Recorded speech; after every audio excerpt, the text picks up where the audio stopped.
ሰላም ጤና ይስጥልኝ ተመልካቾቼ፣ እንዴት አመሻችሁ?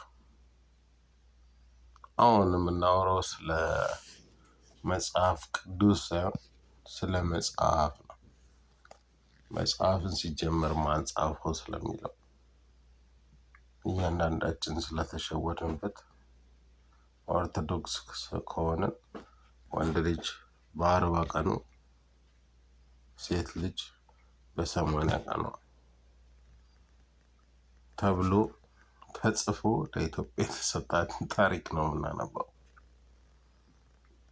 ጠብቁኝ፣ ለሚቀጥለው ሳምንት ብዙ ታሪክ እናወራለን። አንሸወድ፣ ራሳችንን ፖዝ እናርግ።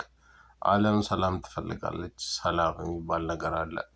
በተረፈ ግን ሃይማኖት የሚባለው የፖለቲካ ድርጅት እንደሆነ ማስረጃዬን አቀርብላችኋለሁ።